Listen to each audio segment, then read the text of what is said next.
Good morning, everybody, and thank you, Ursula, for the invitation and for the opportunity to speak to you today. It really is quite an honour to be able to stand up and talk about the big business view of what the LEPs are about. My speech itself has no political content. It has very little analytical content, but it does give a very straightforward and authentic appraisal of what the LEPs mean from a big business perspective.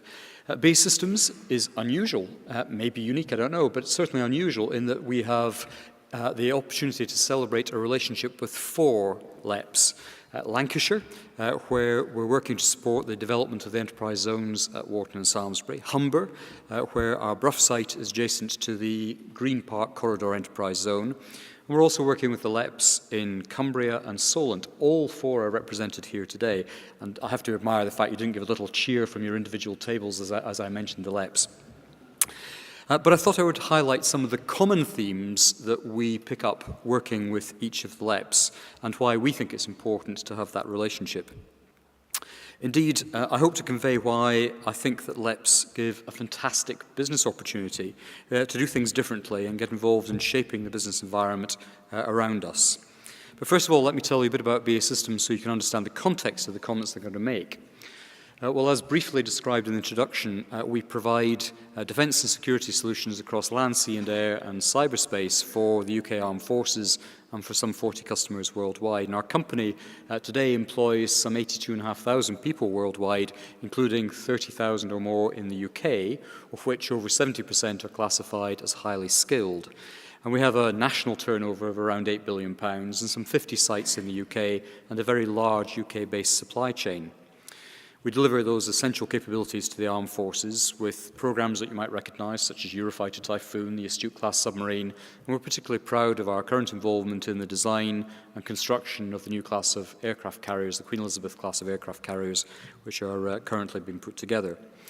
But our work, in fact, goes far beyond those products and services and reaches actually into the economic development of the country through our vibrant supply chains and the development of deployable technology and skills.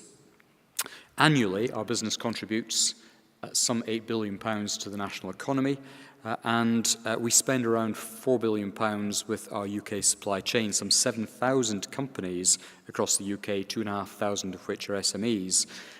If you want to look at the stats surrounding the economics of the company and how we actually affect the economics of the regions, I commend you to an independent report done by Oxford Economics. So just Google Oxford Economics, look for BAE Systems, and you'll find the economic stats there. So I won't go through them in any other detail, other than one what I consider to be a quite compelling fact, which is that they deduce that of every £100 worth of gross domestic product in the UK, 45 pence of that is associated with the work of BAE Systems.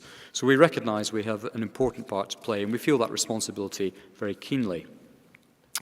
So why do companies like BAE Systems want to get involved with the LEPs? Well, quite simply, we do a lot of stuff in the regions and around the UK and in particular in the territories occupied by the LEPs. And we consider ourselves to be an integral part of the community where we operate. Lancashire is the home to 4 of our military air and information sites where we manufacture and assemble the Eurofighter Typhoon, the Hawk jet trainer, and we work to produce the back-end section of the F-35 Lightning II, the Joint Strike Fighter program with the US. It's also the home of the future of military aviation in the UK with the brilliant engineering teams behind the future combat air systems that we're developing. At our sites at Warton and Salisbury, we employ just under 10,000 people, and in Brough, in Yorkshire, we employ around 900 people. In Cumbria, or Barrow to be more specific, we make nuclear submarines, and the business there directly employs around 7,500 people, and that's growing rapidly. It'll be about 8,500 by the end of next year. On the Solent, we have 8 sites employing around 5,500 people, and our focus there is on delivering what the Royal Navy needs to live and work at the Portsmouth Naval Base, as well as to support its global operations and provide training systems, and we also develop torpedoes and radar systems there too. So it's no small undertaking. So it makes sense for us to work as large companies with LEPs, but that really doesn't expose the real motivation. So here goes. If it takes a step back and take a look at what business needs to succeed, then working with the LEPs provides some great opportunities for me to help shape the environment around my business. First of all, let's pick on the theme that has already been introduced, that of skills. So my business depends, as you can imagine, on having people with the right skills, and I need to design and make some of the most complex machines conceived and built by human beings anywhere on the planet. So we take skills very, very seriously. We've over 1,500 apprentices in training at any one time, and by 2018 that number rises to 2,000. In 2015 we recruited 700 apprentices, and we'll have a similar number recruited into the business this year to do the 42-month apprenticeship. I could sit back and choose to simply draw on the prevailing labour market to fill the demand, but believe me, that doesn't work when you're trying to design and build some of these complex machines.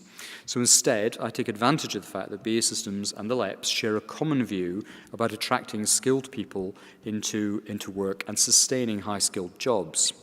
Well, how do we make this work in practice? Well, we start at the front end of the pipeline. We engage with schools and colleges and universities, and in particular, we have close links with schools around our major sites in the UK. We have a network of young people, STEM ambassadors, who work in the schools to highlight to young people the fantastic career options in engineering. And we also work in partnerships to deliver a schools roadshow that focuses on encouraging young people, and by that I mean 9 to 12-year-olds, so typically we go into primary schools to do this, to study STEM subjects before maths and science actually gets difficult at school. This year, 90,000 school pupils will actually see our roadshow, which aims to highlight just how exciting it is to work in engineering. We've been doing that for a decade, and you can work out what the maths looks like when you do that in terms of the number of people who've been inspired by that message. And we encourage our employees to become school governors, and we're working with the National Science Learning Centre, where we're providing teacher training placements in Barrow and Wharton and Glasgow and Portsmouth and elsewhere around our sites, with a specific aim of raising their understanding of apprenticeships and helping them to understand too that engineering is as much a career for young women as it is for men. We also take a more direct approach in some cases, and, for example, we're the sponsor of the Furness Academy in Cumbria. Last year, it won a National Good Schools Guide Award for excellent performance by girls taking applied sciences.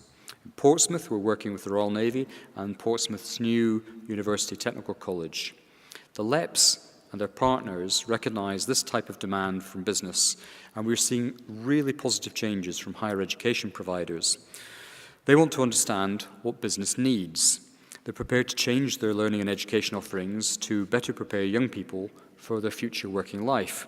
And we have young people leaving education with the types of skills that I actually need. It makes an enormous difference, and it's a great position for me to start when I want to build those skills further. So here's another area where we have a common interest and a common aim with the LEPs, and that is simply the art of making a local area attractive as a place to live. LEPs recognise the vital significance of the provision of good social services, of health provision in schools, and that an attractive area with great housing can have on the effect of bringing people into the area. Good road system, good rail system, good broadband and other amenities, shops and supermarkets, they seem like simple things, apparently, but in practice, these are the things that have to be done if you're going to attract and retain talent. Skilled people have choice about where they base their careers and their family lives, and the actions of the LEPs make a major, major difference. If I have a local authority as a business, if I have a local authority that has a progressive attitude towards planning, I can develop my business faster. It stands to reason. So being part of a LEP gives my business a voice at the table, where recognition of the strategic importance of these issues in creating the environment for business to succeed is so important. If working with the LEPs, we can develop skills, improve local infrastructure and overall business environment, we also make it possible to attract smaller companies when they decide where they should locate. And being able to encourage clusters of companies in my supply chain or related industries to be closer to my main manufacturing sites has a number of benefits. If I have a problem that I need help with from my supply chain, it's so much easier to solve that problem if the suppliers are literally, physically, geographically closer to me rather than hundreds of miles away. We save time and money. But that geographical closeness also fosters a relationship of trust that then incubates innovation. I see it time and time again. That leads to better outcomes for our business, better outcomes for the SMEs, better outcomes for our customers. To help foster this, we're working with the LEPs to create centres of excellence and advanced manufacturing hubs. For example, in Cumbria, we've been working with the LEP towards the creation of a centre for nuclear excellence in Cumbria. In Lancashire, at Salisbury, we're building a new training centre academy, and we're helping to develop a new defence logistics centre. In the Solent, we're working with the local authority to develop the maritime sector by bringing our expertise to bear and expanding our training capabilities to include the needs of our suppliers. In Humberside, we've opened an aircraft maintenance academy. And these types of interventions are what will help others, encourage others to join in the enterprise zone. In summary, I think that LEPs are a catalytic event in our political landscape for business and for economic growth. Carolyn mentioned the word collaborate. In a nation where the last thing that was written on the subject of collaboration was in September 1939, and it said, "Collaborators will be shot," I think that the LEPs offers a fantastic set of permissions for people to collaborate, to do the obvious thing, to work together, to promote the relationship between private and public sector, and to work to create an environment that allows business to succeed. I have a senior employee on each of the boards of the LEPs that I've mentioned. And the boards bring together political leaders, business leaders, education leaders.